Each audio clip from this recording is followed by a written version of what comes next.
25 CR 43041, the State of Ohio versus Stefan Scott. Mr. Scott is before the court with his counsel, Mr. Ernst. Ms. Nicholson, on behalf of the State of Ohio, we're here for sentencing. Has everyone had an opportunity to review the pre-sentence investigation? Yes, Your Honor. Yes, Your Honor. Ms. Nicholson, anything on behalf of the state? Your Honor, first, the victim's mother is present, and she would like to address the court. I'll let her go first. Your Honor, the man being sentenced today has committed this crime multiple times. This is not a one-time mistake. It was a repeated, deliberate act.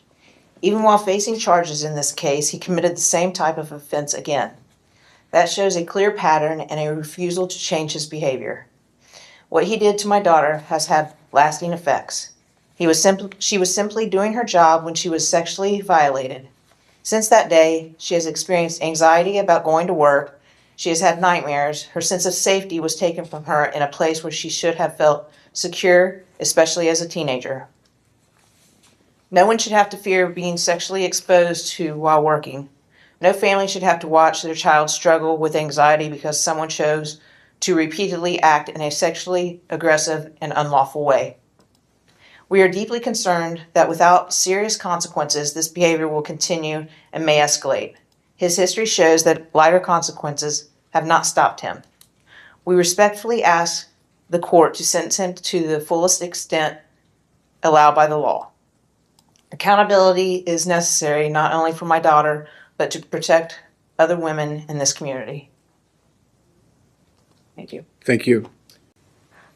The state agrees that this is a continued pattern of conduct that has not been altered by previous consequences. He has convictions in May of 2019, May of 2023. He had the offense, which is now a conviction, in November of 2025 in Lebanon Municipal Court that occurred days after being arraigned, in this case, in the lower court, where he was given no bond and was walked in on the warrant.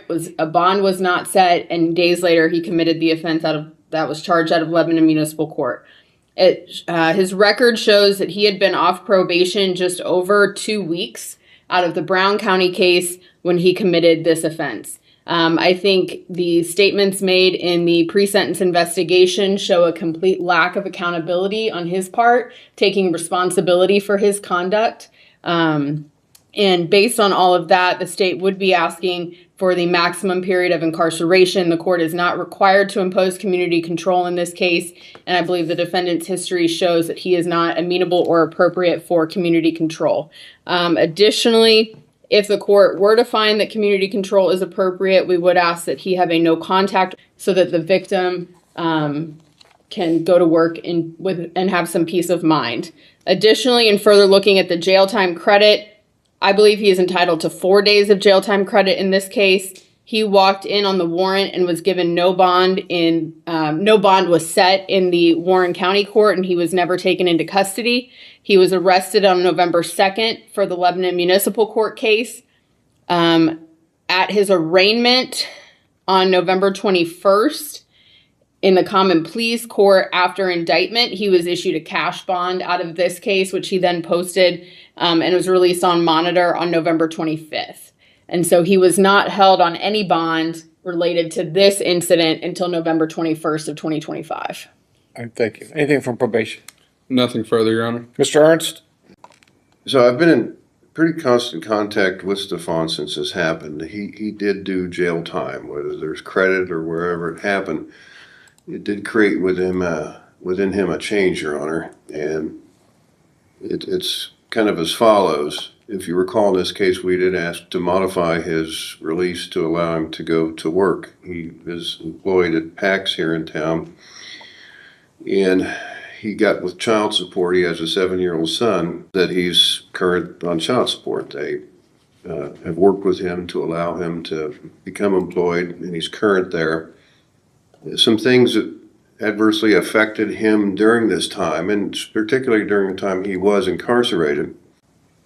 Up till now, he's not been able to see his 7-year-old son, and his mother of his child is not against him. She's not filed anything.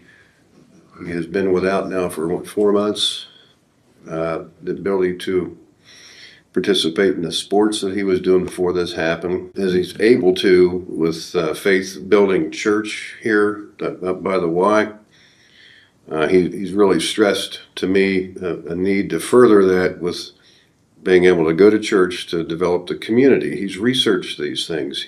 Throughout this event and what's happened here, there has been a change that he has stressed repeatedly. He will engage in counseling.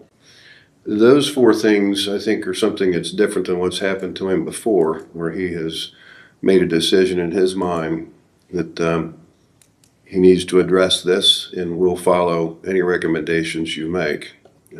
This has had a deprivation of his ability to help raise his son. That hurts. We respect everything that's been said to you today.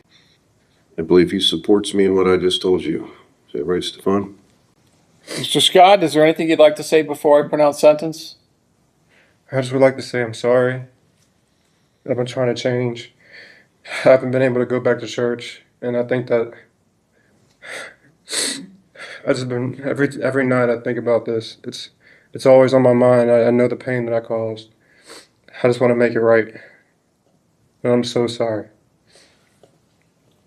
Court has considered anything else? I'm sorry, I didn't mean to interrupt you. I don't want to continue to live a life of sin. I'm better than that. I know I am. I haven't seen my son in 4 months, but the consequences of my actions.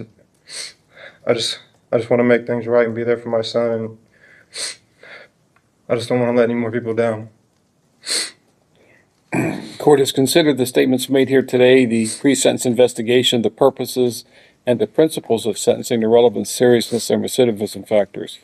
Mr. Scott, I read the statement that you gave during your pre-sentence investigation. Do you want to explain that to me? I'm sorry, sir. The written statement that you provided to court services during your pre-sentence investigation. I want you to reconcile that, what you said in that statement to me, to what you're saying now. Yes, sir. I have a bad case of eczema. I'm not blaming it on eczema. It was my actions. I took the food and I immediately left. I was embarrassed. My face was plastered all over Facebook and Instagram. Again, I don't understand what the eczema has to do with you masturbating in front of a 15-year-old girl. Your Honor, And the other problem that I'm going to have you address is that this isn't the first time. This is the fourth time that you've been caught. I just wonder how many times that you've done it and the person was too embarrassed to even come forward to acknowledge that this happened to them. Putting these young girls, exposing yourself, not just exposing yourself, literally masturbating in front of a young lady that's working, for crying out loud. Reconcile that for the person that you claim to be now standing before me. You need to reconcile that to me because right now my mind's going, well, this is the fourth time you've been caught. I'm guessing you've done it. People that drive drunk and get caught. And that's not the first time they did it. It's the first time they get caught. People stealing. It's never, you don't get caught every time you do something. So you try to reconcile with what the person that you're trying to represent to me today, reconcile that with the person that is in this report. I'm trying to understand, like, what are you trying to... Well, you're trying to represent yourself that, hey, it's a wake-up call for me. Okay, I understand. I got the message, Judge. This will never happen again. It really wasn't a sexual thing. It was eczema that caused me to scratch myself to the point where I ejaculate. That's pretty hard to believe. No, sir, I understand what you're saying, sir. Okay, now I'm going to give you one last opportunity. Yes, sir. When I was locked up, I don't go to jail like that. I don't go to jail at all. When I got locked up for those 24 days, I've seen so many things. I was already a believer, but when I went into jail, the people that surrounded me with, the people that I've seen in church, the famous people that came and talked to us, gave me cards and little things that I could take with me on the outside to keep it together when I'm on the outside. So while I was in there, I formed prayer groups every night. It took a while to do that, but I feel like that was a calling. I feel like that the Lord put me in there to wake me up. That was my wake-up call. He was with me the entire time I was in there. People around me even felt it, and I was trying to, everything we did after we ate or before we ate, before we went to bed, we prayed. I'm focused on God. My wake-up call is God.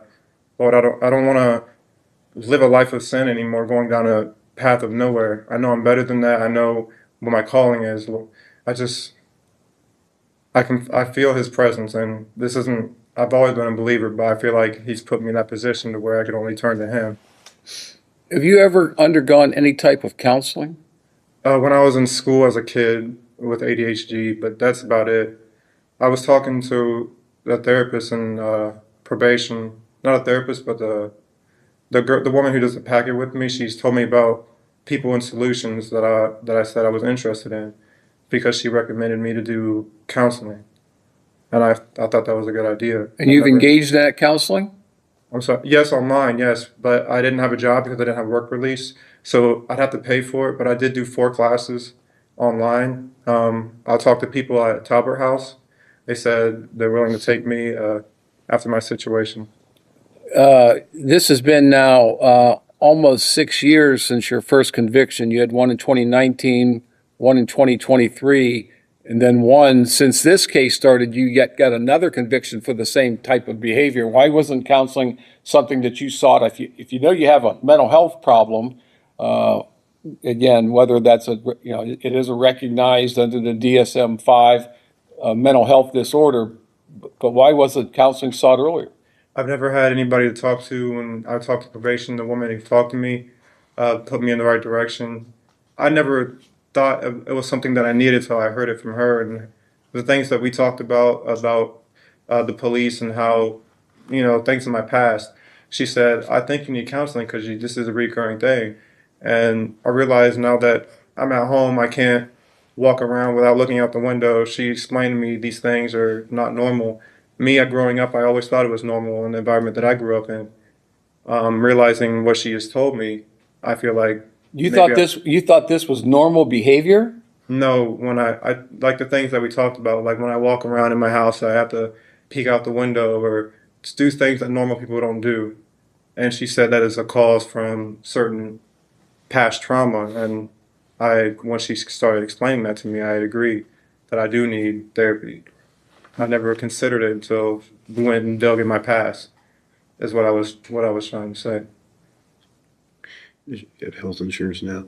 I do, with my job, yes. That's one of the things we talked about, was getting his insurance reestablished through this company to then get those things set up and have the funds to pay those. All right. Your Honor, I would just, in brief response, I would just note that the Talbot House assessment was completed January 15th of 2026, and the statement he made as a part of his PSI was January 10th of 2026, which were 6 weeks or more after his incarceration, and that don't reference anything that he's talking about here today before. The assessment was separate. I called for the information that she gave me to Talbot House. I never did an assessment. I called. Oh, you did an assessment? I did do an assessment, yes, sir, but that was before I had a meeting with her. She basically gave me, hey, you should go over there and talk to this person at this place and get therapy from this person. That's basically what I was saying. And you did that? I called, yes, but I can't do anything while I'm on house arrest or during this case. Who told you that? I can't. I can only leave for court privileges and work. Well, that's certainly not true. If all you had to do was call community corrections and say, hey, I've got a counseling appointment, can I go? And they would say, Mr. Henry, what would they say? They would say, as soon as you get this verification, you're good to go. Yeah, that's all it takes is a phone call. Yeah, that's simply not true.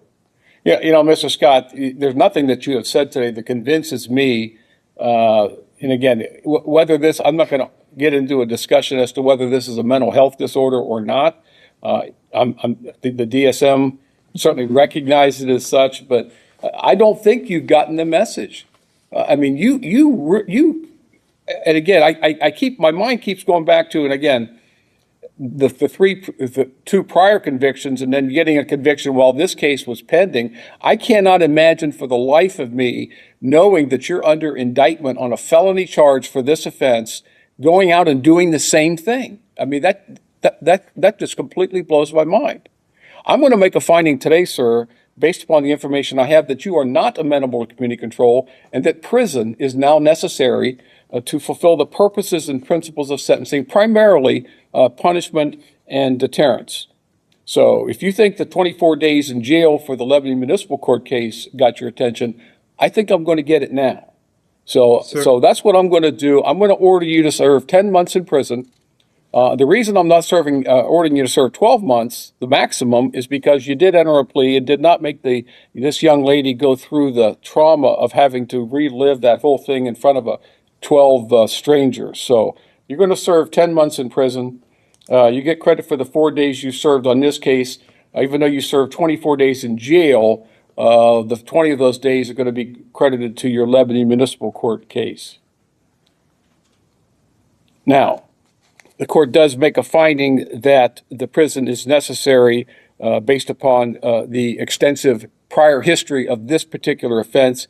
Obviously, you haven't responded to any type of sanctions that the court has imposed previously, and that you just continue to engage in the same type of behavior. So that will be the court's finding. You're also subject to a discretionary period of post-release control, which means on your release from prison, the adult parole authority may supervise you for up to 2 years. If you violate those terms of supervision, the adult parole authority can return you to prison for up to 1/2 of this court's original sentence. If your violation is that you commit another felony, you can be returned to prison for 1 year or the period that you have left on post-release control, whichever is longer, and that time would run consecutive to any additional prison time that you get sentenced to. The court does find that you are indigent for the purpose of any fines, costs, or other financial sanctions. Now, there may be opportunities for you to receive up to 1 day per month for participating in any programs that are sponsored by the Department of Corrections. Finally, you have a right to appeal the court's decision if you're sentenced to the 12th District Court of Appeals. If you want to appeal, you must file your notice of appeal within 30 days of today's date. If you can't afford to pay for the transcript or anything necessary for your appeal, that can all be provided to you at no cost. If you cannot afford an attorney, I will provide, or the court will provide one to you at no cost.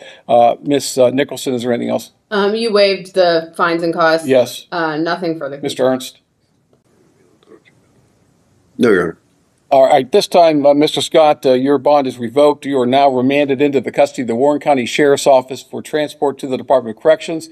This time, there's a couple of deputies standing behind you. They're going to take you into custody. That's all.